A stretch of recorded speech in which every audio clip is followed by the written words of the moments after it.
إلا الله وحده لا شريك له وأشهد أن نبينا محمدا عبده ورسوله يا أيها الذين آمنوا اتقوا الله حق تقاته ولا تموتن إلا وأنتم مسلمون يا أيها الناس اتقوا ربكم الذي خلقكم من نفس واحدة وخلق منها زوجها وبث منهما رجالا كثيرا ونساء واتقوا الله الذي تساءلون به والأرحام إن الله كان عليكم رقيبا يا أيها الذين آمنوا اتقوا الله وقولوا قولا سديدا يصلح لكم أعمالكم ويغفر لكم ذنوبكم ومن يطع الله ورسوله فقد فاز فوزا عظيما أما بعد فإن أحسن الكلام كلام الله وخير الهدي هدي المصطفى محمد صلى الله عليه وسلم شر الأمور محدثاتها وكل محدثة بدعة وكل بدعة ضلالة وكل ضلالة في النار أيها الحاضرون kaum muslimin wal muslimat rahimani wa rahimakumullah.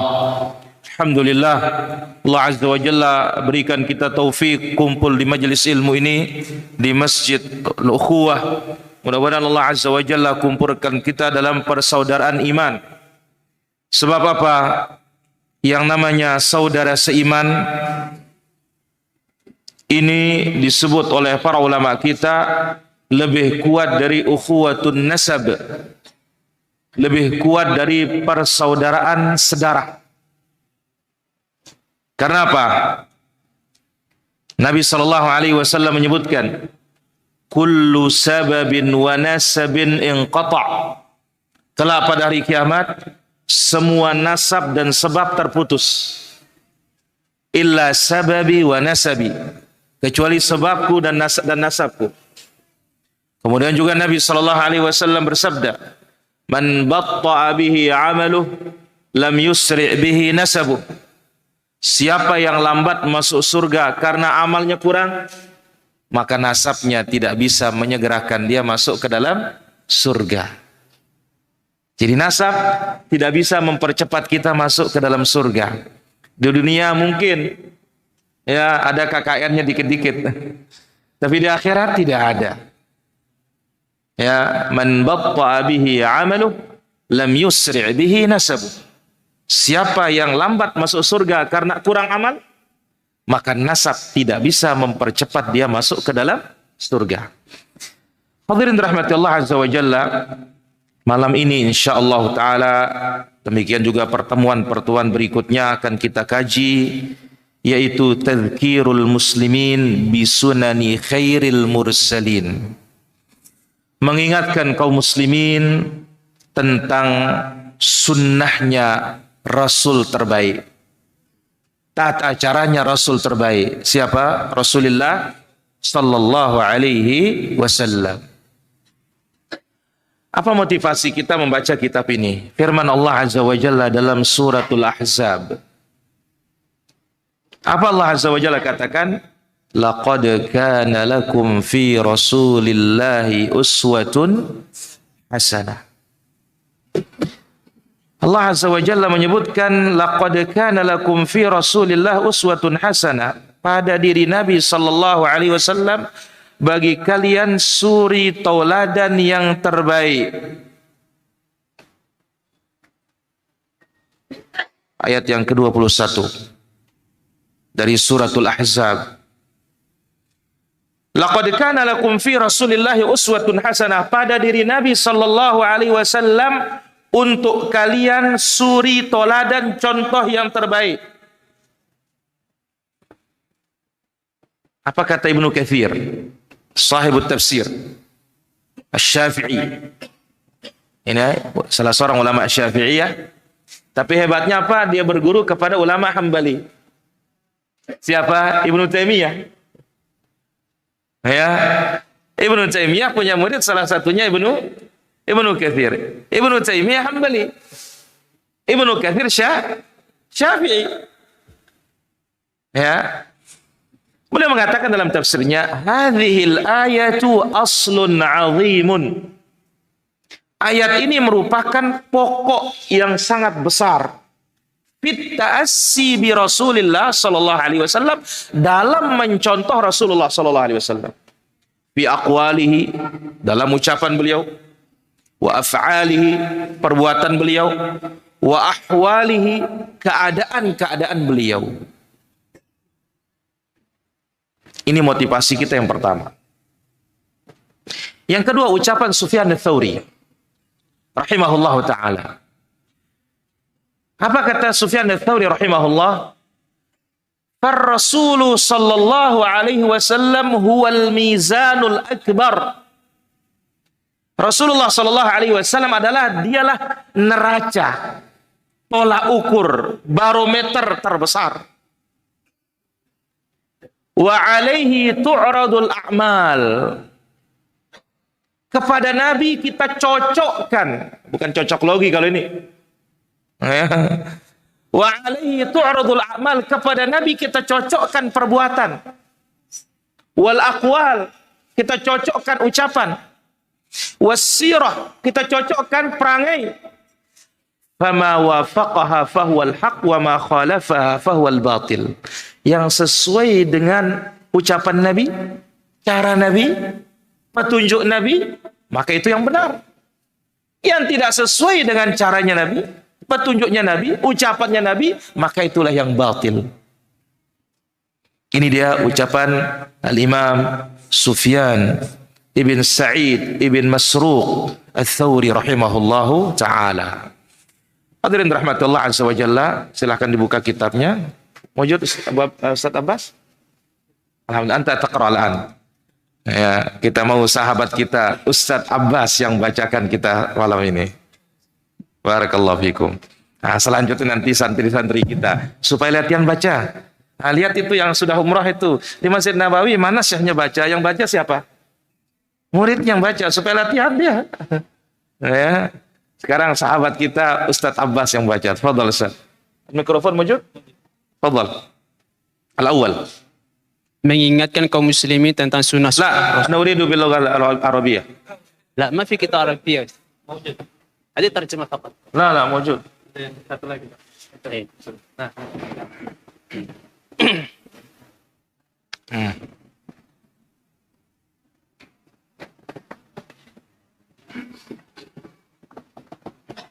Bismillah. Tadhkirul muslimina bi sunani khairil mursalin. Bismillah wa hamdillah azza wa jalla. Wa tarham ala al-muallif. Al-masyu hafiyan.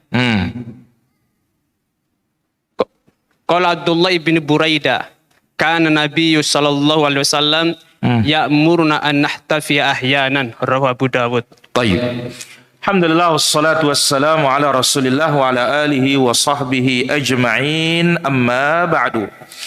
Yaqulu al-musannif waffaqahu Allah taala, di antara sunnah Nabi yang pertama yang ingin kita ingatkan di dalam pembahasan kitab ini, al-masyu hafiyan, jalan kaki tanpa sandal, nyeker.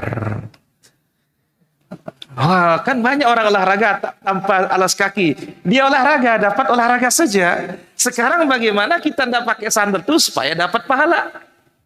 Nah, inilah pentingnya apa? Ilmu. Banyak juga yang pakai jenggot, tapi apa? Ternyata itu sekedar style. Berarti apa? Dia nggak dapat pahala. Karena apa? Dia motivasinya jenggot itu bukan Rasul Shallallahu Alaihi Wasallam. Nah, sekarang bagaimana? Ya, ketika kita mendengar ini menjadi ilmu bagi kita, sehingga waktu melaksanakannya kita dapat apa? Pahala. Apalagi ini 10 pertama loh ini.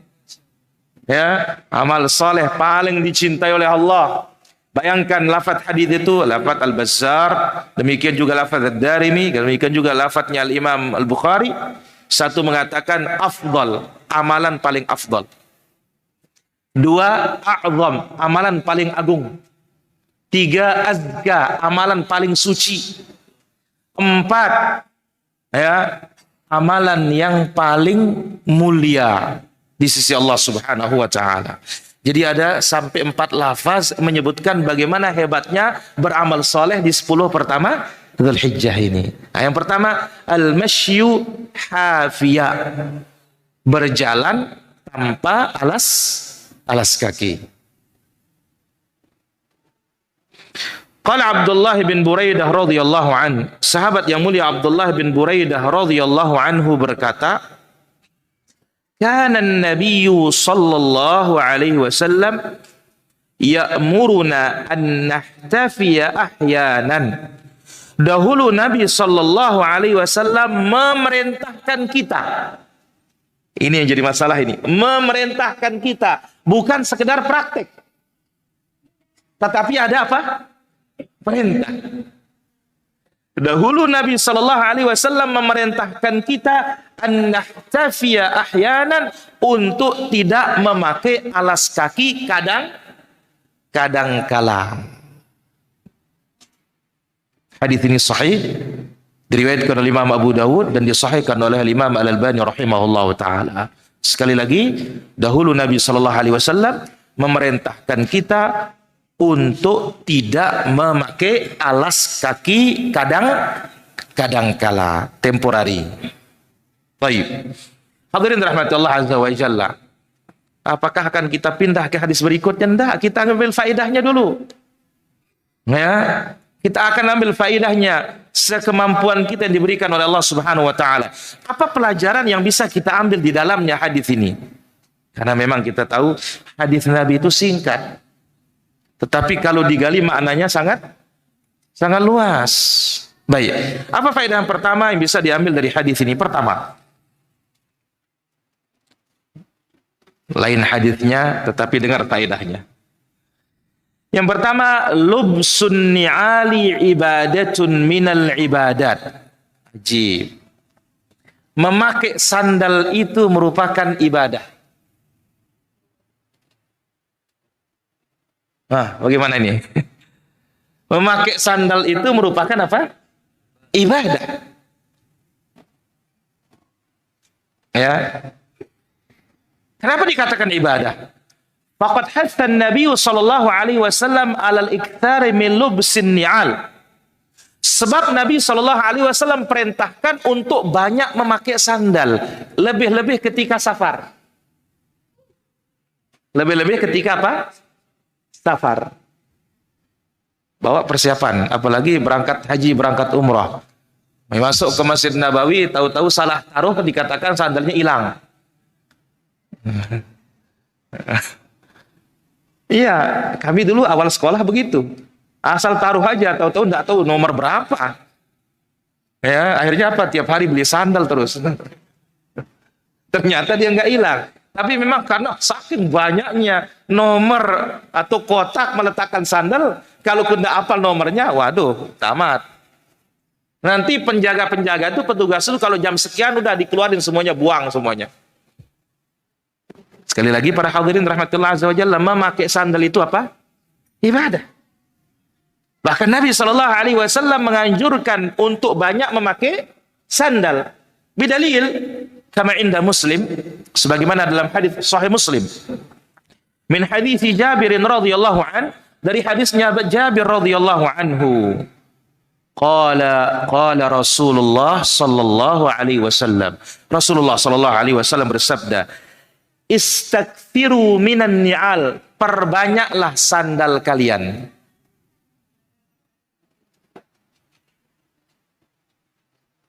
Alhamdulillah, sudah kami dengar hadis ini. Bagus.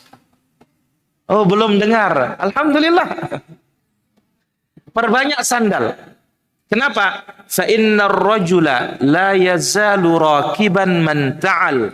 Sebab seseorang senantiasa dikatakan dia seperti berkendara selama dia pakai sandal.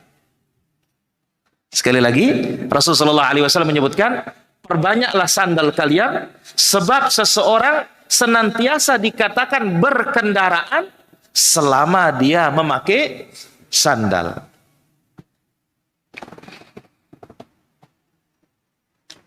Waqad bawwaba an-Nawawi rahimahullah, Al-Imam an-Nawawi rahimahullah membuatkan bab dalam Sahih Muslim.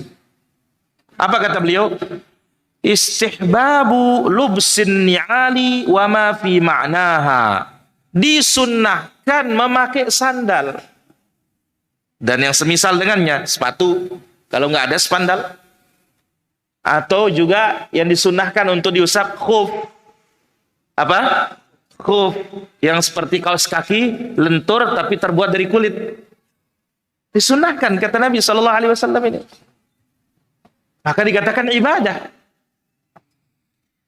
Nah, lalu beliau mengatakan apa makna hadis yang tadi? Seseorang senantiasa perbanyaklah sandal karena seseorang senantiasa berkendara selama dia memakai sandal. Beliau mengatakan innahu syabihun birraqibi fi khiffatil masyaqqati alaihi wa qillati ta'abihi. Dia seperti berkendara karena orang yang memakai sandal tersebut akan kurang kesulitannya dalam berjalan,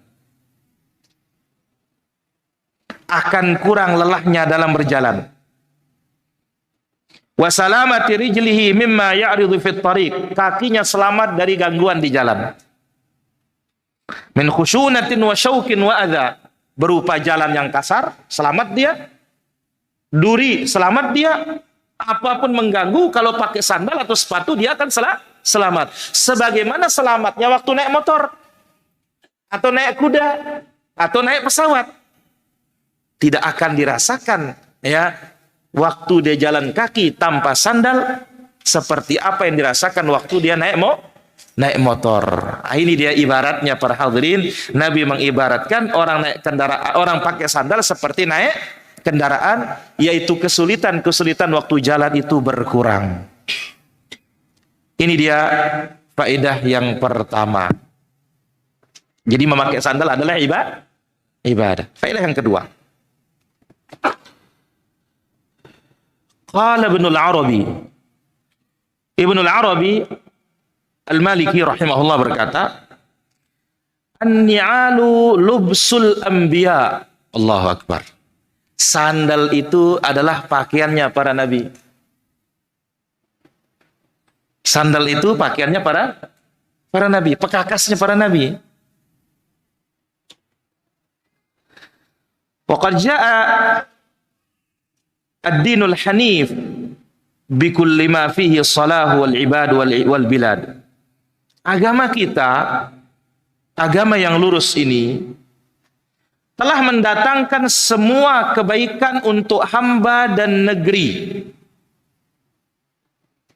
Wa qad amarana Rasulullah bi kathratil inti'al li daf'il masyaqqati wal adha. Maka syariat kita memerintahkan, Rasulullah sallallahu alaihi wasallam memerintahkan perbanyak sandal untuk menolak berbagai macam kesulitan dan gangguan waktu kita berjalan kaki. Ini belum ke poin hadisnya nih. Ini sebaliknya dulu ini. Ya, masih tentang kesunahannya pakai apa? Sandal, ibadahnya pakai sandal. Sandal itu adalah salah satu pakaiannya para anbiya alaihimus salatu wassalam. Kenapa? Karena seluruh para nabi itu membawakan ajaran bagaimana umatnya tidak kesulitan. Salah satunya sandal ini. Faedah yang ketiga. Barulah masuk kita ke poinnya. Faqad dhahaba ghairu wahidin min ahlil ilm. Banyak ulama berpendapat ila annahu yustahabbu al-ihtifa ahyanan, disunnahkan kadangkala untuk tidak pakai sandal. Nah, kalau tadi awal kita menyebutkan sandal itu ibadah, disunnahkan pakai sandal. Nah, dengan hadis ini disunnahkan pula tidak pakai sandal, tetapi sifatnya kadang, berarti dominan pakai apa? Dominan pakai sandal. Maka jangan heran kalau situasi dan kondisi memungkinkan kita sholat itu pakai sandal. Misalkan sholat itu kan di lapangan, pakai sepatu. Subhanallah. Hadits Muslim. Nabi Shallallahu Alaihi Wasallam menyebutkan, "Sallu fi ni'alikum." Fa innal yahuda la yusalluna fi ni'alihim. Salat kalian pakai sandal karena orang Yahudi itu salatnya nggak pakai sandal.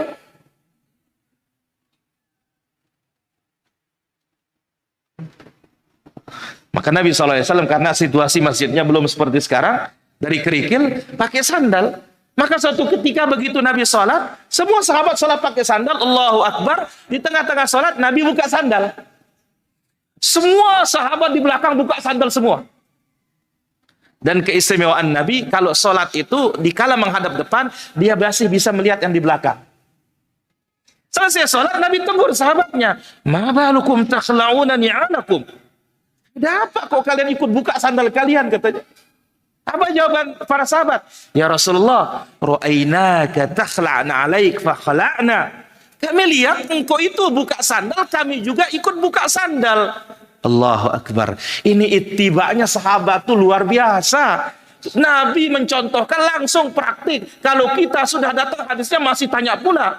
Ini wajib apa sunnah Pak Ustadz? Sahabat enggak, lihat praktik.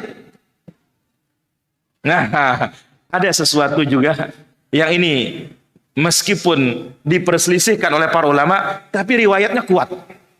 Didukung dengan praktik para tabi'in, praktik para sahabat juga. Apa itu? Berkaitan dengan hadis. Ini disahihkan oleh sebagian para ulama kita, di antaranya Imam Al-Albani rahimahullah taala. Man shalla 'alal janazati fil masjidi falaysa lahu syai'.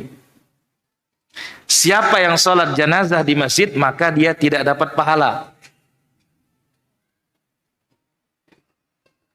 Lihat praktek Nabi. Nabi itu kebanyakan salat jenazahnya di mana? Di lapangan, ada musallal janaiz namanya. Nah, sehingga apa? Ini mendorong kita praktik kepada sunnah yang lain. Apa itu? Bisa pakai sandal, bisa pakai sepatu. Tapi kalau mau pakai sandal, cek dulu alasnya. Kotor apa enggak? Setelah hadis yang tadi, Nabi disuruh oleh Allah Azza wa Jalla, kalau ke masjid, balik dulu alas kakinya. Kalau kotor, gosok dengan tanah, pakai langsung. Nah, Nabi mengatakan, siapa yang sholat jenazah di masjid tidak dapat pahala. Pahala apa? Pahala tempat, bukan pahala sholat. Pahala apa? Pahala tempat. Berarti ketika kita sholat jenazah di luar, dapat pahala sholat, dapat pahala tempat, dapat pahala pakai sandal menghidupkan sunnah. Subhanallah. Ambil kisah sederhana saja masalah sholat jenazah di luar masjid ini. Ketika Najasyi meninggal dunia, ada berita dari Jibril, Najasyi meninggal dunia. Itulah dia awal pertama sholat gaib. Kan barangnya nggak ada. Nabi umumkan di masjid, ya, seorang hamba yang soleh, saudara kalian, Najasyi meninggal dunia. Ayo kita sholati dia. Ngumumin di masjid, ternyata sholat gaibnya di lapangan. Sholat gaibnya di mana? Di lapangan. Ada satu yang menarik para jamaah. Sampai sekarang di Masjid Nabawi itu bukan sholat dalam masjid loh, jenazahnya. Jenazahnya di dalam ruangan, di depan. Tidak ditaruh di dalam masjid. Beda dengan Masjidil Haram. Nah, yang menarik lagi apa? Alhamdulillah ini tahadduts bin ni'mah. Pernah ke Masjidil Aqsa. Di Masjidil Aqsa orang sholat jenazah bukan dalam masjid, di luar. Ada ditaruh di luar musallal janazah, tempat penyolatan jenazah. Ditaruh di belakang, di luar masjid dia. Sampai sekarang. Ini para hadirin rahmatullah azza wa jalla, sifatnya ya berkaitan dengan tidak memakai sandal ini adalah sunnahnya kadang-kadang. Nah, lalu mendorong kita ke faedah yang tadi, Pak salat pun kadang-kadang pakai sandal, tapi melihat apa? Situasi dan kondisi. Jangan ini sudah bagus, ini tidak tahu pakai apa. Pakai sepatu masuk ke masjid dong, ribut dunia. Nah, beda kalau di Saudi. Masjidil Haram, Masjid Nabawi, antum pakai sepatu, nggak ada larangan antum masuk. Nggak ada. Masjidil Haram, Pakai sandal nggak ada larangan tuh. Paling orang kita, Pak buka sandalnya katanya. Tapi orang sana polisi, tentaranya pakai sepatu semua masuk masjid. Baik. Lanjut kita. Wal hikmatu min hadza. Apa hikmahnya kadang-kadang tidak pakai sandal? Ta'widun nafsi 'alal khusyunati. Melatih diri untuk menjalani kehidupan yang lebih keras, yang kasar. Ya. Wa ib'aduha 'anid da'ati wa tatbi'iha 'ala zuhdi, dan menjauhkan diri ini dari ad-da'ah, kemewahan, kenikmatan, dan melatihnya untuk zuhud wa ihtiqarid dunya, dan menghinakan dunia. Tapi sifatnya apa? Kadang-kadang. Baik, ini faedah yang ketiga. Faedah yang keempat. Qala Ibnu Utsaimin rahimahullahu taala, dikatakan oleh Syekh Ibnu Utsaimin rahimahullahu taala, lubsun ni'ali minas sunnah wal ihtifa'u minas sunnati aidan.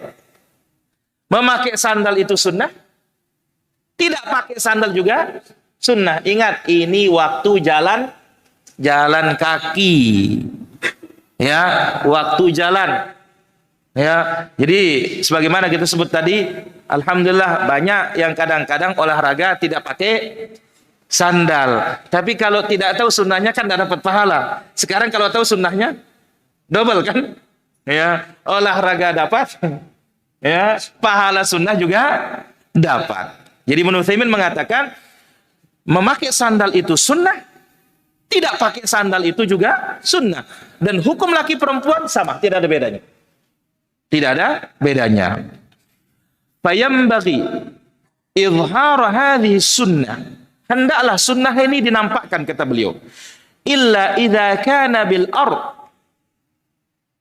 Kecuali di tanah tersebut yata'arradu lid-darari wal adza, ada yang bakalan menyakiti kita. Misalkan, oh ini banyak duri, banyak bekas paku dan semisalnya, maka di sana hendaklah menggunakan sandal.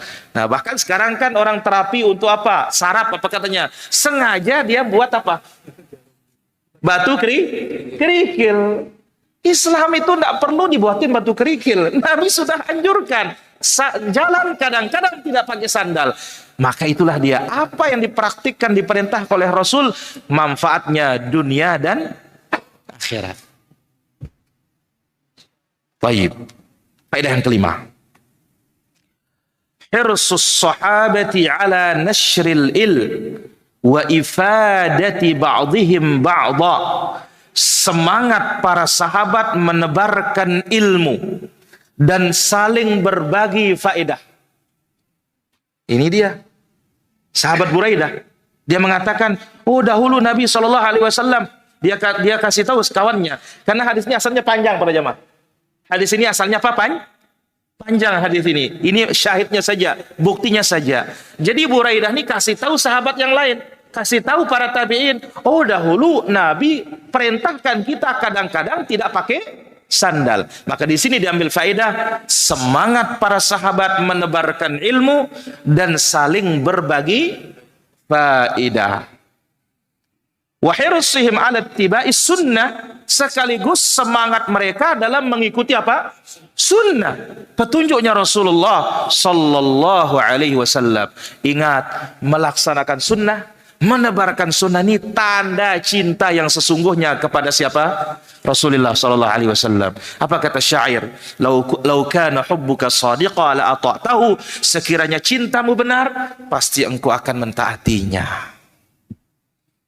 Faedah yang keenam. Bayanu yusri syari'ati wa wasatiyatiha fi umuril ibadat. Hadis ini menjelaskan mudahnya syariat kita. Tidak mesti pakai sandal terus, tidak mesti buka sandal terus. Wa wasatiyatiha, sekaligus syariat kita wasatiyah. Yang didengungkan sekarang memiliki sikap moderat. Yang disebut sekarang moderasi agama katanya. Tapi tidak tahu kita moderasi agama ini arahnya kemana yang sekarang ini. Ya.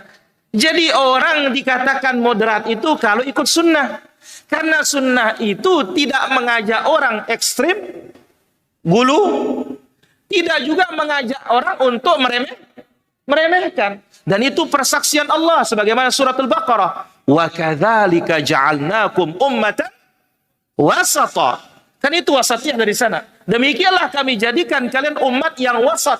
Wasat artinya khiyaran udula, umat yang terbaik. Maka siapa yang ikut Rasul, dialah yang wasatiyah. Kalau tidak ikut Rasul, dua kemungkinan. Dia bisa gulu, ekstrim, atau dia bisa meremehkan.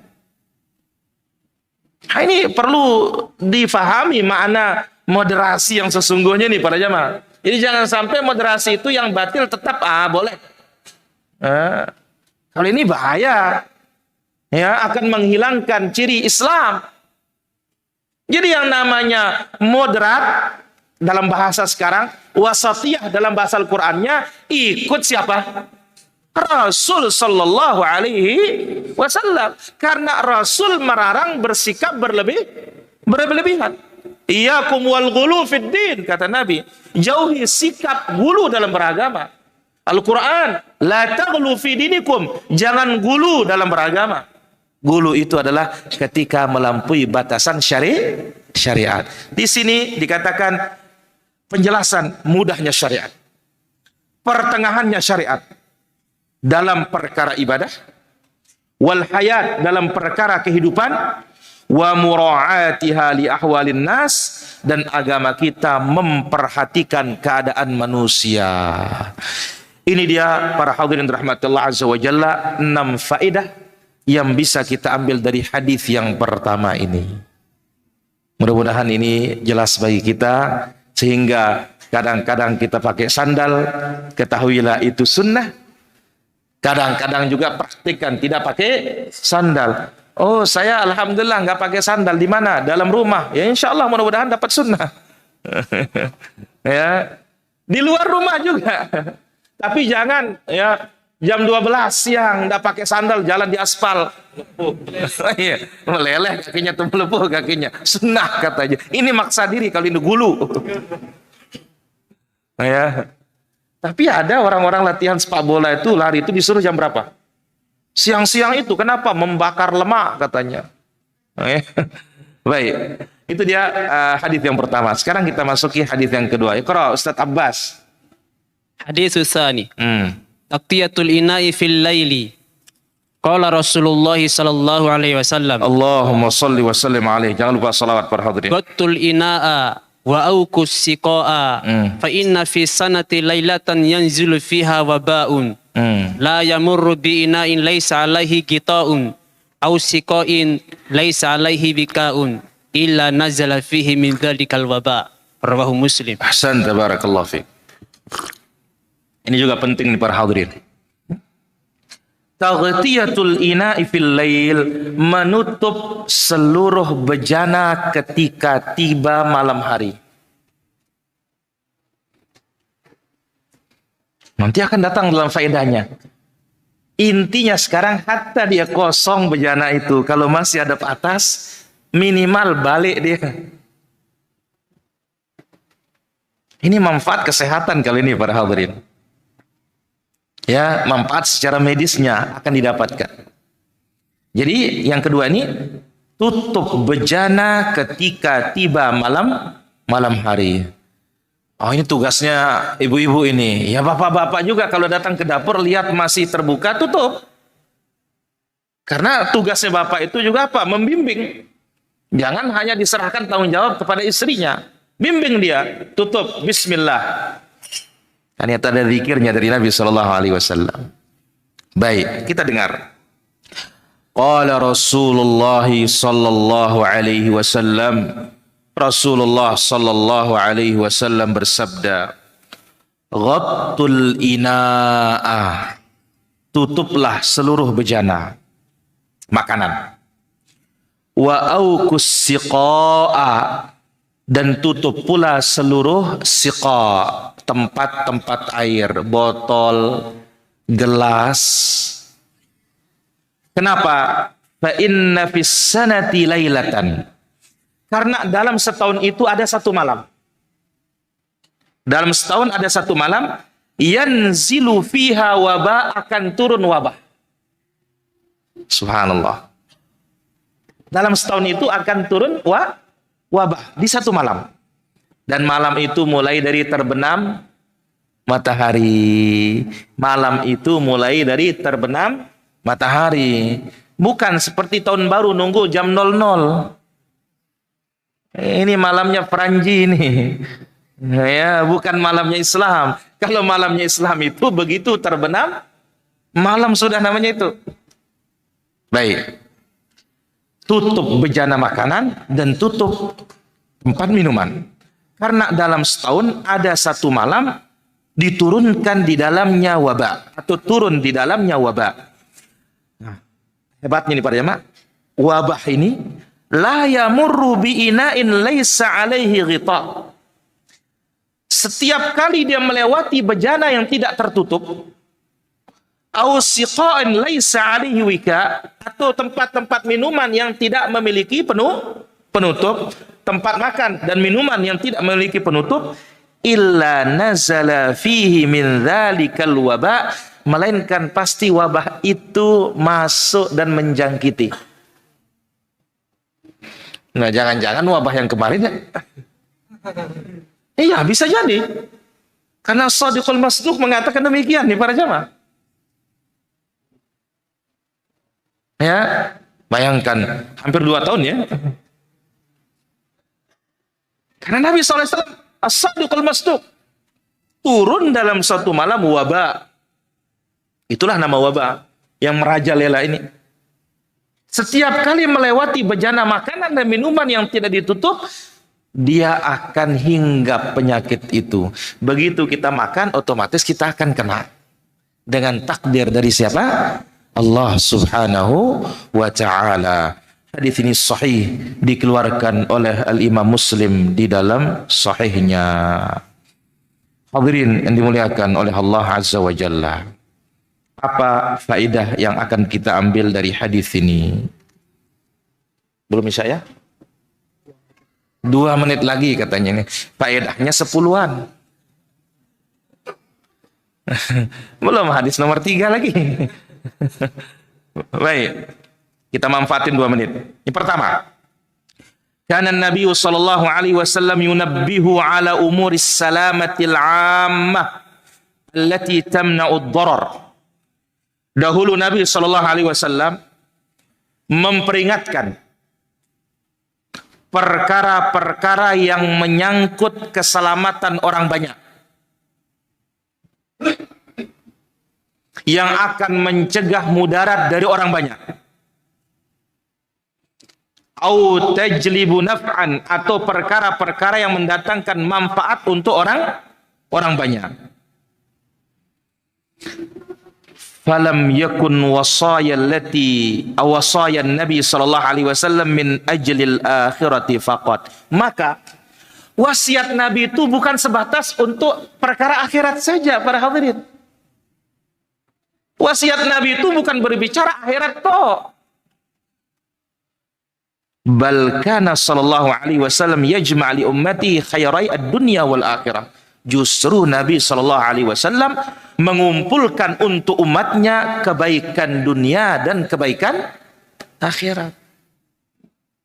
Jadi Rasul sallallahu alaihi wasallam mengingatkan umat ini berkaitan dengan perkara keselamatan orang banyak, mencegah mudarat untuk orang banyak, mendatangkan manfaat untuk orang banyak. Wasiatnya bukan berbicara tentang surga terus. Sekarang bagaimana mau cari surga kalau sakit perut? Bagaimana coba? Itu sebabnya Nabi mengatakan, la salata bihadrati ta'am. Tidak ada salat kalau lagi lapar, makanan sudah siap. Kenapa? Ini masalahnya ini. Kalau di sana kita kan Lombok Tengah yang sakit katanya. Lombok Tengah. Nah, kalau di sini apa? Jawa Tengah yang sakit ini. Dia lihat apa? Tongseng, kambing, lagi nguap. Dia ini lapar. Qad qamatis salatu, qad qamatis salah. Wanginya sudah naik, dia ke masjid, Allahu Akbar. Imamnya padahal ayatnya sabbihis. Apa katanya? Ini imam tidak punya perasaan katanya. Padahal dia yang memang lapar.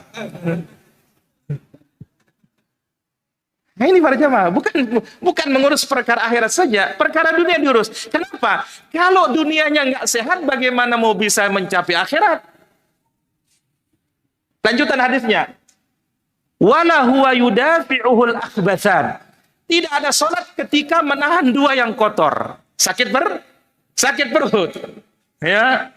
Masuk sholat perutnya sedang sakit mulas. Nggak boleh. Ke WC dulu. Meskipun nanti sudah tamat. Meskipun sebagaimana Ibnu Umar sambil dia makan sambil dengar Nabi sedang sholat. Sambil makan terus. Kalau kita kan lain cerita. Ini orang yang mengentengkan sholat, katanya makannya saja katanya. Nah sekarang bagaimana antum sholat sakit perut coba? Ya, tidak mungkin akan khusyuk.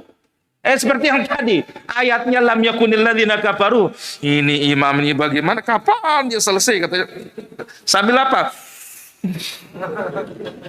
Nahan apa? Nah bagaimana mau dapat surga sementara sakit perut di dunia ini? Ya, satu dulu faedahnya kita azan dulu sih. Salat juga. Ya, masih faedahnya masih banyak nih para jamaah. Nanti kita lanjut. Wassallallahu ala nabiyina Muhammad wa ala alihi washabihi ajma'in walhamdulillahi rabbil alamin.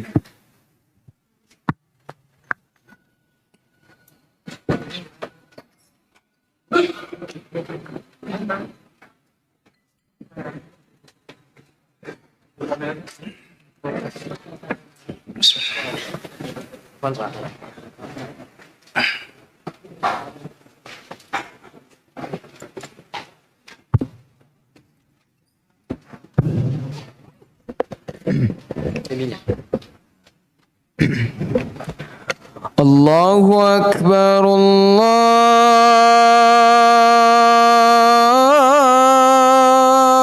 Akbar.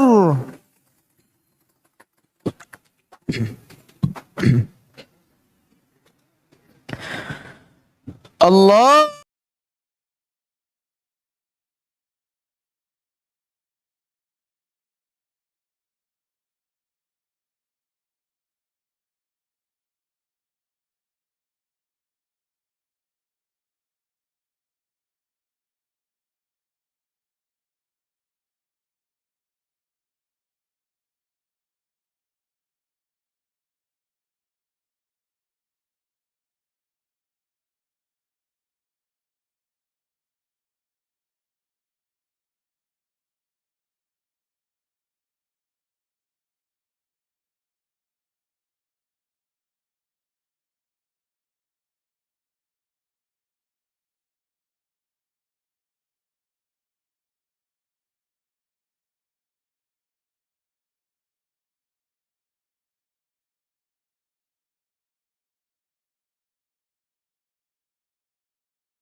dibarengi dengan tawakal.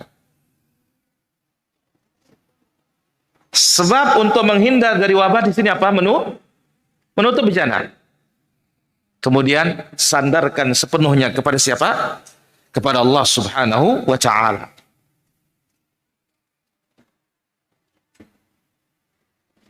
Ini faedah yang kedua. Faedah yang ketiga, man imtathala hadhihi an-nasihah. Siapa yang bisa melaksanakan nasihat ini, salima minadh dharari bihaulillah wa quwwatihi, maka dia akan selamat dari berbagai macam kemudaratan dengan daya dan upaya serta kekuatan yang datang dari Allah Subhanahu wa ta'ala. Jadi ketika kita laksanakan nasihat Nabi SAW, pasti mendatangkan apa?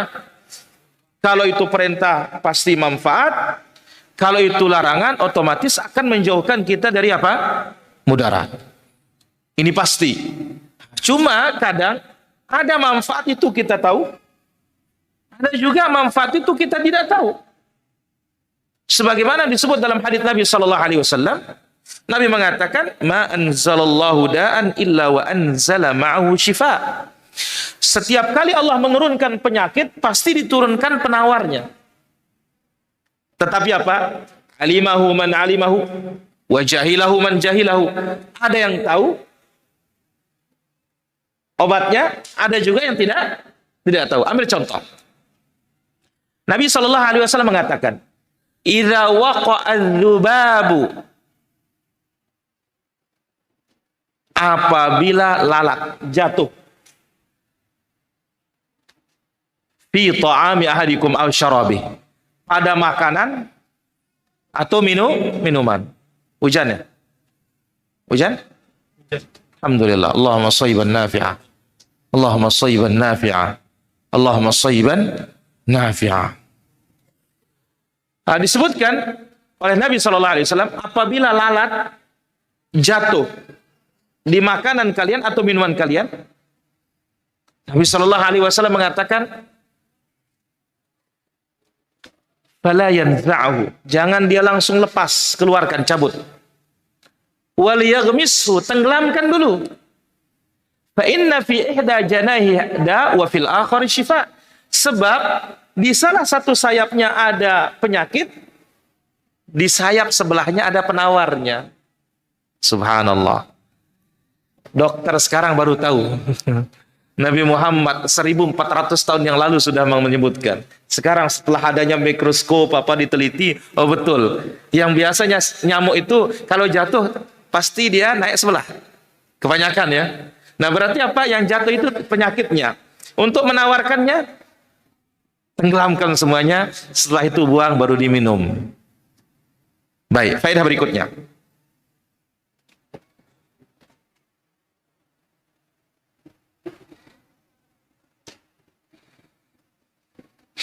Qala an-Nawawi rahimahullahu ta'ala, Al-Imam an-Nawawi rahimahullahu ta'ala berkata, dzakara al-ulama'u fawaida taghtiyatil ina. Para ulama kita menyebutkan beberapa faedah menutup bejana makanan dan minuman. Satu, siyanatuhu minasyaitan. Subhanallah. Menjaga makanan itu dari setan. Menjaga minuman itu dari syaitan. Kenapa? Fa inna syaitan la yakshifu ghita wala siqa wala bab. Setan itu tidak bisa membuka bejana yang tertutup. Tidak bisa membuka botol yang tertutup. Tidak bisa membuka pintu yang tertutup. Maka sebabnya dalam hadis yang lain, idza januhal lail fakuffu sibyanakum. Kalau malam tiba, tahan anak-anak kalian, jangan dia main-main di luar.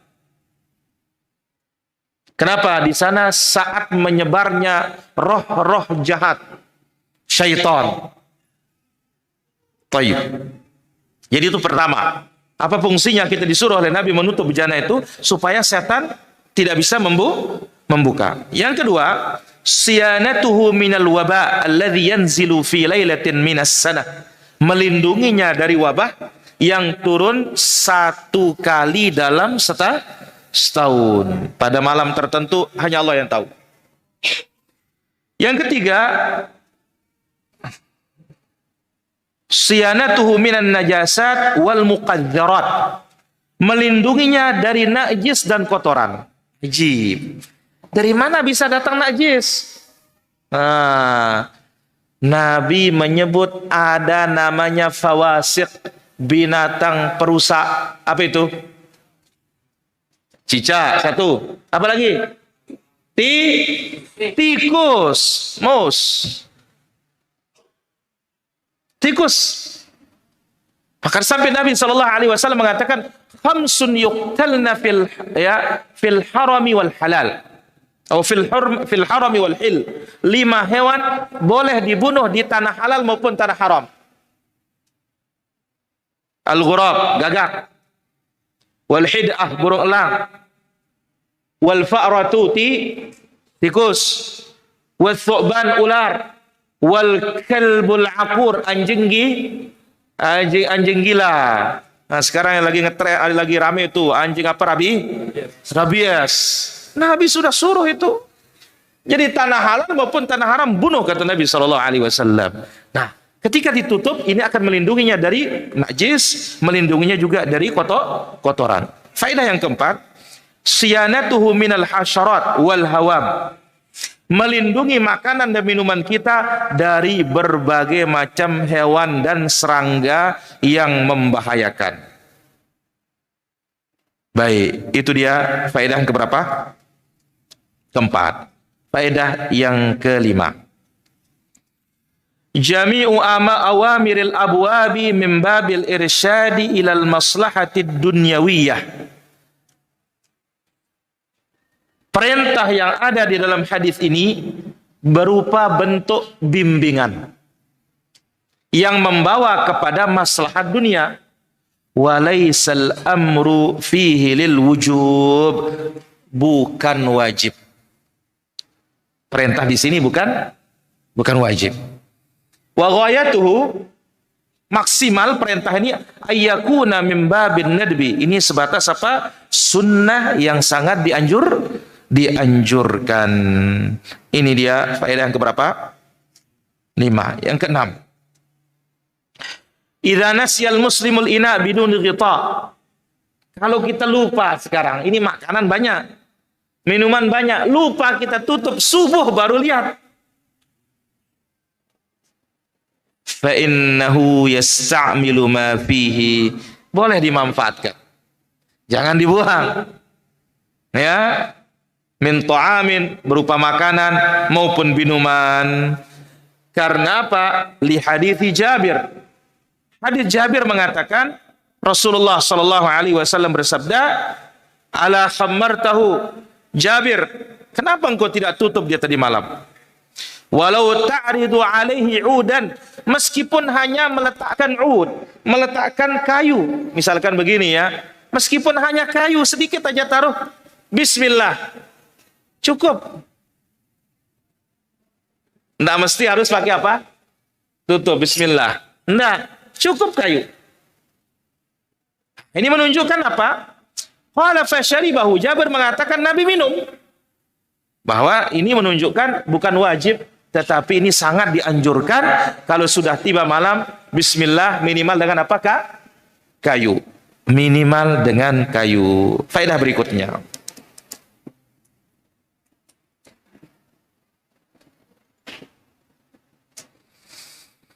saya sebutkan tadi itu. Sudah saya sebut tadi, yaitu apa? Waqad warada fi hadithi Jabirin inda Muslimin. Telah datang dalam hadis Jabir, riwayat Imam Muslim, akfi'ul ina au khammirul ina. Akfi'ul ina, jikalau bejana itu kosong, balik dia. Subhanallah. Kalau dia kosong, balik. Kalau dia berisi, tutup. Minimal apa? Kayu. Bismillah.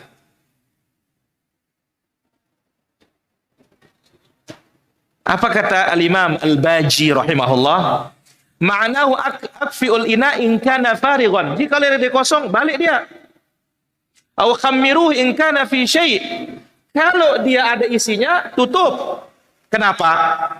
Fa inna dzalika yamna'u syaitan an yatanawala syai'an mimma fil mamlu'. Itu akan mencegah setan untuk memakan yang ada isinya. Mencegah syaitan untuk memakan apa yang ada isinya. Ya, kalau kata orang mencegah tuyul. Ini sudah obatnya nih. Ya, ini dari Nabi SAW sudah lengkap ini. Jadi kalau dia penuh, taruhkan penutup atau kayu. Bismillah. Kalau nggak ada isinya, balik dia. Kalau dia ada isi, akan mencegah syaitan untuk memakannya. Au yatatabba'u syai'an mimma fil fariq min baqiyatin aw ra'ihatin. Kalau dia kosong, ketika dibalik, maka syaitan itu tidak akan datang untuk mencium. Akan dicium oleh setan. Ada enggak sisa-sisa ini? Subhanallah. Dari mana kita tahu? Dari wahyu Allah Subhanahu wa taala melalui lisan Rasulullah sallallahu alaihi wasallam. Berarti apa para hadirin? Ya, jikalau bejana berisi, tutup. Jikalau tidak berisi, balik. Faedah berikutnya. Kaunul al-ina fi at-ta'ami wasyarab fi baitin mughlaq. Bagaimana sekarang bejana dan minumannya di rumah yang tertutup. Seperti ini misalkan. Tertutup ya. Tapi di dalamnya ini terbuka. Bisakah pintu itu yang menjadi penutupnya? Nah, sampai seperti ini dibahas oleh ulama kita. Ya, sampai seperti ini. Ya. Fa inna dzalika la yakfi. Itu tidak cukup dengan tutup pintu lalu bebas saja buka nasinya, buka lauknya di dapur. Tidak cukup. Kenapa? Kama asyarat ila dzalika sunnah, karena hadits Nabi sallallahu alaihi wasallam menyebutkan ya, hadis yang Nabi sebutkan tadi itu ghattul ina, tutup bejana, wa auqus siqa, dan tutup botol dan semisalnya. Ini Nabi berbicara tentang rumah, bukan berbicara lapangan. Jadi hadis yang tadi itu berbicara tentang makanan dan minuman yang ada di dalam apa? Dalam rumah. Itu yang disuruh menutupnya. Hadis itu bukan berbicara tentang makanan yang di lapangan. Maka tidak cukup, la yakfi, ya. Bejana, makanan dan minuman di dalam rumah yang tertutup itu tidak cukup, ya, dengan menutup pintu. Harus bejananya ditutup. Bukan cukup atau tidak cukup hanya menutup apa? Pintu saja. Faedah berikutnya. Ya, saya sebutkan tadi, ini pada terakhir nih. Waqad asyara al-haditsu al-akhar waqt at-taghtiyah. Hadis yang lain mengisyaratkan kapan waktu mulai untuk menutup. An Jabir radhiyallahu anhu qala Rasulullah sallallahu alaihi wasallam. Dari Jabir radhiyallahu anhu beliau berkata Rasulullah sallallahu alaihi wasallam bersabda, "Idza januhal lail au amsaitum," kalau tiba waktu maghrib. Nah, ini dia. Berarti mulai menutupnya apa? Maghrib. Fakuffu sibyanakum. Tahan anak kalian di rumah, jangan dikeluar. Inna syaitan tantashiru hina idzin. Setan sedang berkeliaran. Maka rata-rata kalau diperhatikan orang yang kesurupan itu biasa kesurupannya maghrib para jemaah. Kenapa? Setan di sana lagi apa? Lagi bertebaran, lagi berkeliaran. Wa aghliqul abwa fa idza dhahaba sa'atun minal laili fakhalluhum. Kalau sudah berlalu beberapa waktu, satu riwayat, kalau sudah tiba waktu Isya, boleh kalian lepas anak-anak kalian.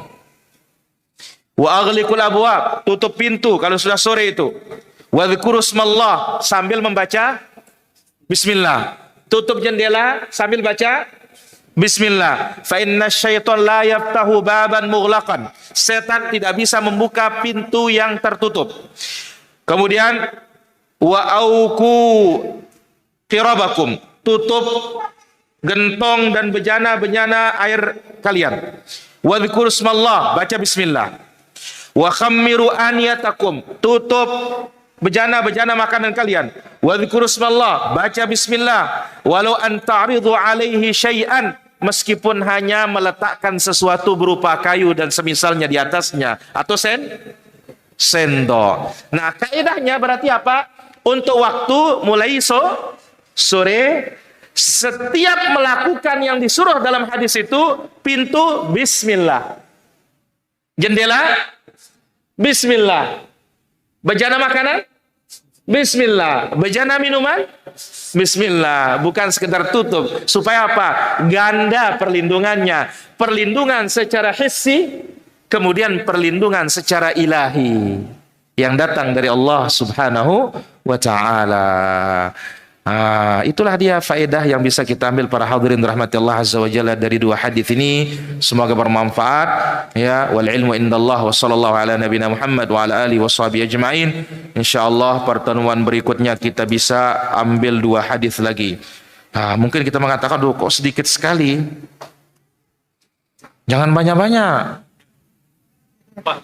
Loh, kenapa? Ya, ulama salaf di antaranya Al-Imam Az-Zuhri mengatakan apa? Kepada muridnya Ma'mar ibn Rashid Al-Azdi. Beliau mengatakan, "Man talabal ilma jumlatan fatahu jumlatan." Siapa yang menuntut ilmu sekaligus instan, ya, sekali duduk langsung 500 hadis, ya, maka hilang pula langsung 500 kontan. Wa innama yudrakul ilmu itu bisa didapatkan hadithun wa hadithan, satu hadith dua hadith. Lihat dalam Sahih Bukhari, rahala Jabirun ibn Abdullah. Jabir bin Abdullah berjalan dari Madinah menuju Damaskus syahron, 1 bulan, fi hadithin wahid, hanya dapat 1 hadith. Ini kita nih Masya Allah duduk 1 jam bukan 2 hadis. Faedah itu banyak hadisnya tadi itu. Ya, mudah-mudahan barokah saja para jemaah. Bisa kita amalkan. Baik, kita buka sesi tanya jawab. Wal ilmu indallah, sallallahu ala nabiyina Muhammad wa ala alihi wa sahbihi ajma'in. Walhamdulillahi rabbil alamin. Ada pertanyaan ini. Karena saya pakai sorban, ada pertanyaan. Apakah memakai penutup kepala adalah sunnah? Bukan sunnah. Tapi kalau kita ibadah termasuk adab. Termasuk khudhu zinatakum inda kulli masjidin. Ini termasuk pakaian. Kenapa? Orang Abu Jahal juga pakai ini dulu. Iya, pakaiannya. Nah, cuma sekarang kita pengen ini apa? Kita ingin mencontoh ulama-ulama kita, penuntut ilmu di sana itu. Kenapa? Bagian dari berhias. Bagian dari perhiasan, bukan sunnah. Ingat, bukan apa? Bukan sunnah. Bahkan ada hadis, tetapi hadisnya tidak sahih. Apa itu? Ya, salat dengan menggunakan sorban melebihi sekian puluh salat tanpa sorban, katanya. Tidak ada hadisnya itu. Ya, Allah Ta'ala ala wa alam. Jika sisa 3 piring kotor dan gelas di tempat cuci piring, apa perlu itu? Kalau itu kan bukan makanan, itu dibuang kalau itu. Ya, tidak ada masalah itu. Allah Ta'ala ala wa alam. Bagaimana dengan piring-piring di rak piring lemari yang posisinya terbuka ke atas? Balik dia. Jelas nasnya dari Nabi dalam Sahih Muslim itu, ya, akfi'u al-ina au khammiru. Akfi'u yang di atas balik, khammiru yang ada isi berarti itu tutup. Meskipun dengan apa? Sendok atau kayu, bismillah. Tutup, selesai. Baik, faedah berikutnya. Apakah pintu besi yang jarang ditutup, apakah sudah cukup dengan penutup pintu tanpa nutup pintu kayu bagian di dalam? Nabi SAW menyebutkan, mana dulu sahabat punya gerbang para jamaah? Nggak ada, kita saja yang Masya Allah, tabarakallah. Sahabat pintu langsung pintu rumah. Yang justru yang paling penting itu pintu apa? Pintu rumah kita, bukan gerbangnya. Wallahu taala ala wa alam. Bukankah ada hadis yang melarang membunuh katak? Katak nggak boleh dibunuh memang. Saya tidak pernah mengatakan katak tadi. Cicak, afwan, hid'ah, burung elang, kemudian tikus, kemudian ular, kemudian apa lagi? Gagak, bukan katak ya, gagak. Burung gagak. Kemudian yang terakhir apa tadi? Anjing gila. Wallahu taala ala wa alam. Baik, silakan ada pertanyaan. Fadhal. Dikasih nih pertanyaannya. Saya bertanya.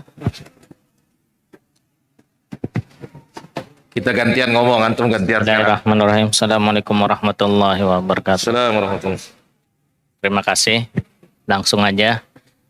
Tadi Ustadz menjelaskan bahwa dikala menjelang maghrib semua bejana ditutup dan anak-anak disuruh masuk gitu ya, dan membaca bismillah. Nah, bagaimana misalkan kalau kita punya anak kecil gitu ikut sholat berjamaah? Kalau itu tidak ada masalah. Ini yang dibiarkan berkeliaran di luar maksudnya. Oh gitu ya. Kalau antum ajak sholat sih bagus. Wallahu taala ala. Terus maafan yang kedua, soal misalkan apa? Pakaian, kita nyuci pakaian sore-sore gitu. Saya pernah dengar itu teman, nggak tahu wallahualam benar apa enggak gitu. Itu juga nggak boleh katanya. Enggak ada dalil. Mana itu Ustaz? Enggak ada dalilnya. Nggak boleh pakaian di luar katanya. Jadi kalau maghrib itu pakaian juga harus masuk ke dalam. Allahu alam, tidak ada dalilnya kalau ada itu. Yang disebut masalah makanan dan Minuman aja. minuman. Wallahu taala ala wa alam. Syukran. Baik, ada lagi. Ya Allah, Rehan. Assalamualaikum. Waalaikumsalam. Nah, pertama ini kaidahnya. Kalau sudah masuk masjid nggak perlu salam. Kita sama-sama di dalam. Kalau baru masuk baru salam. Kalau sudah duduk nggak perlu, langsung tanya soal. Afwan Ustaz. Ana pernah mendengar dulu ketika maghrib kan kita suruh menjaga anak-anak untuk tetap di rumah ketika maghrib Ustaz ya. Ana pernah mendengar ada jin sebuah jin perempuan gitu Ustaz, namanya Ummu Sibyan gitu Ustaz. Benar nggak Ustaz? Terus? Namanya jin. Udah itu aja Ustaz. Gimana? Namanya jinnya Ummu Sibyan kalau nggak salah tadi. Ummu Sibyan. Iya Ustaz. Ada apa enggak gitu? Anak pernah mendengar dulu, sudah lupa juga Ustaz, kayaknya juga ininya. Baik. Iya, betul. Yang suka mengganggu anak kecil. Ummu Sibyan katanya yang suka ganggu anak kecil. Baik. Apa kata para ulama? Para ulama kita mengatakan di dalam fatwa mereka apa yang disebut dengan Ummu Sibyan atul qarina ya, yang mana bisa mengganggu wanita yang sedang hamil sehingga gugur, ini termasuk khurafatnya orang awam. Ini mistis. Ya, tidak ada wujudnya. Wallahu taala ala wa alam. Ada lagi pertanyaan? Ya. Kasih dia mic dulu. Ya Allah. Assalamualaikum warahmatullahi wabarakatuh. Assalamualaikum refleks gitu. Ustadz, Ana mau bertanya simpel aja. Di rumah qadarullah Ana punya bak mandi yang masih dari tembok. Apakah itu juga termasuk harus ditutup dari wabah yang datang? Kalau bak mandi nggak perlu, sekalian kolam aja untuk tutup. Nggak perlu. Ini berkaitan dengan yang masuk. Nggak, maksud Ana dari wabah. Bejana makanan dan minuman. Oh. Jangan dikembangin ya. Bejana makanan dan minuman. Nah, kecuali kalau antum langsung minum dari sana sih memang harus ditutup. Allah taala ala wa alam. Iya ya, tafadhal. Ini kayaknya jamaah Zamzam di sana kemarin nih. Paramita ya atau Zam-Zam? Ya, tafadhol.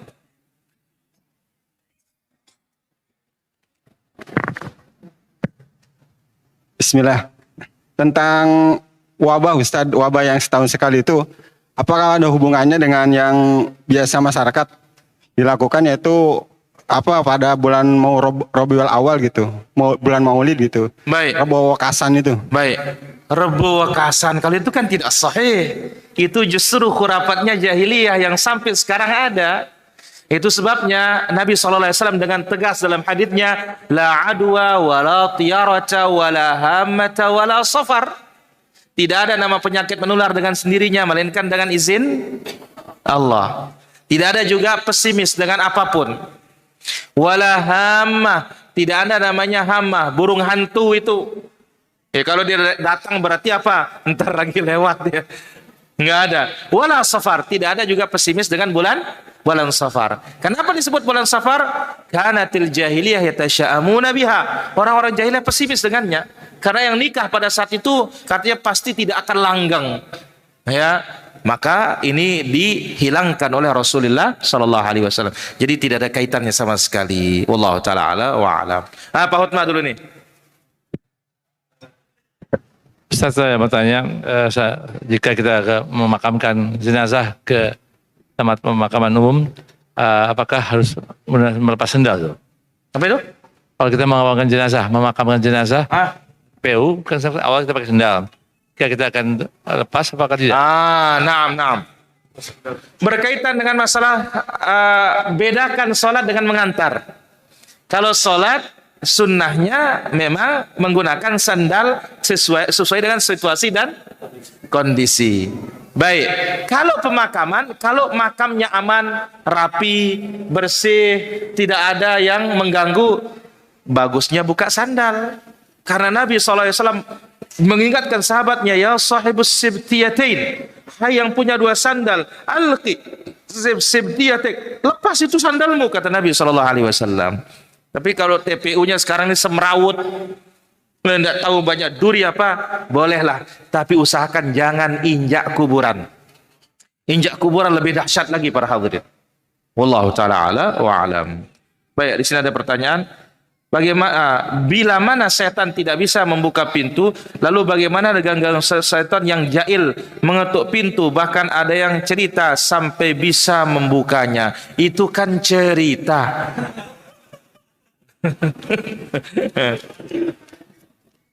Oh jelas setannya ngomong kok. Tuk, assalamualaikum. Baru masuk. Apa kata setan sama setannya? La mabita lakum. Kasihan, tidak bisa nginap katanya. Oh setannya ngomong kok begitu. Begitu kita makan, bismillah, wala asya, makan malam pun tidak katanya. Berarti apa? Dia duduk di luar, datang hujan, habis kehujanan dia.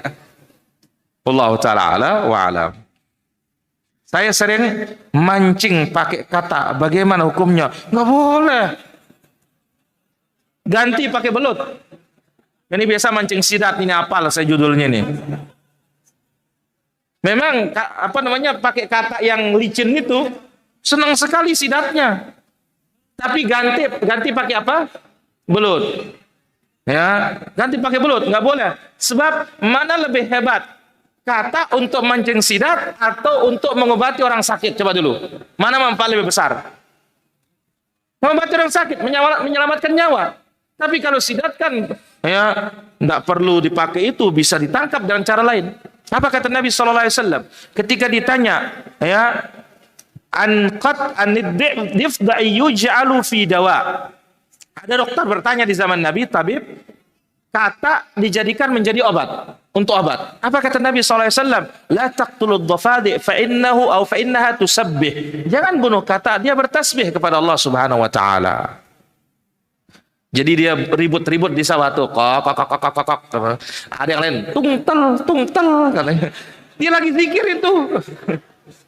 Cuma kita saja tidak paham. Dia lagi apa? Zikir. Nabi mengatakan, fa'innaha tusabbih, dia bertasbih.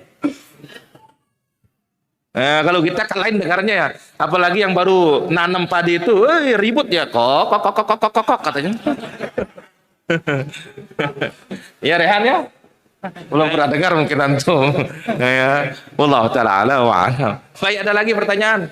Ya.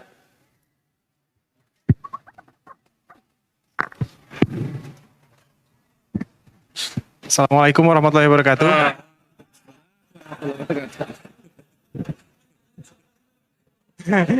Izin tanya Ustaz, terkait dengan bejana yang ditutup ketika malam, apabila kita punya perangkat makan seperti piring atau gelas yang kondisinya sudah bersih di dalam lemari. Ini disebut oleh para ulama kita. Kalau babnya sudah masuk dalam lemari tertutup, aman insya Allah. Ya. Yang masalah itu kalau masih di mejanya, ya atau di raknya terbuka. Nah, ini harus dibalik kalau memang tidak ada isinya. Wallahu taala ala wa alam. Ada lagi? Kasih yang lebih tua kayak di belakang nih.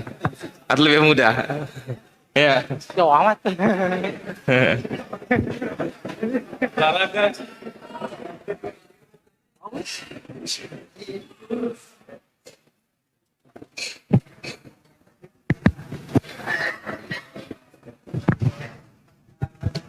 Ustadz, untuk yang mempunyai usaha toko atau warung itu apakah harus tutup pada saat antara maghrib atau sampai isya, Ustadz?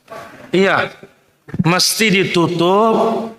Kan alhamdulillah kan yang sekarang kan berusaha menyajikan yang terbaik. Bagaimana higienis apa semua. Kan otomatis kadang-kadang ditaruh dalam etalase. Dengan etalase itu bagus sudah itu.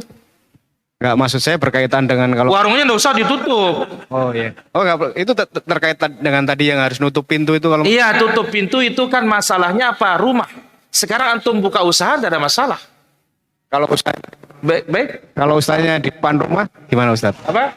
Usahanya di tidak ada masalah, tidak ada masalah. Tetap Kenapa? Babnya ini ya rumah, bukan kita berbicara tentang warung yang dibuka 24 jam. Ya, yang antum memang hidup keluar masuk di sana. Sekarang kita katakan rumah, begitu antum keluar antum buka pintunya, kan buka. Sekarang warungnya orang lalu lalang keluar masuk. Ini tidak ada masalah. Wallahu taala ala wa alam. Syukron, Ustaz. Ini tuh kasih yang muda nih. Bismillah. Tema. Luar tema. Bagaimana apa amalan khusus untuk kita supaya bisa bersabar? Terkadang dalam hal yang sepele saja belum bisa sabar, seperti La ilaha illallah. Apakah ada amalan khusus supaya bisa sabar? Kalau dalam hadis itu Nabi mengatakan waman yatasabbar, berarti kita harus berusaha sabar. Harus kita tundukkan diri kita untuk sabar. Nah, maka Nabi mengisyaratkan apa? Kalau lagi marah berdiri, duduk caranya. Kalau lagi duduk, tidur caranya. Nah, seperti itulah dia kiat-kiat yang datang dari Rasulullah sallallahu alaihi wasallam. Kemudian a'udzubillahi minasyaitonirrajim, berwudu karena itu datangnya marah itu dari syaitan. Wallahu taala ala wa alam. Dan ingat pahala yang besar. Ya, yang disebut oleh Nabi sallallahu alaihi wasallam, man kadhama ghaidhan wa huwa yaqdiru ala an yunfidhahu ba'athahu Allahu yaumal qiyamati hatta yukhayyaru minal huril 'ain ma sya'u kama qala sallallahu alaihi wasallam. Siapa yang menahan amarahnya padahal dia mampu untuk melampiaskannya, dia tahan, maka Allah akan bangkitkan dia, diberikan dia pilihan bidadari mana yang diinginkan, pilih, kata Allah azza wa jalla. Nah, kita ingat itu berarti apa? Semangat kita untuk tidak marah. Wallahu taala ala wa ala. Ada lagi? Alhamdulillah, antum sudah nyerah, saya juga ikut nyerah. Wa sallallahu ala nabiyina Muhammad, subhanakallah wa bihamdik, asyhadu an la ilaha illa anta astaghfiruka wa atubu ilaik. Assalamualaikum warahmatullahi wabarakatuh.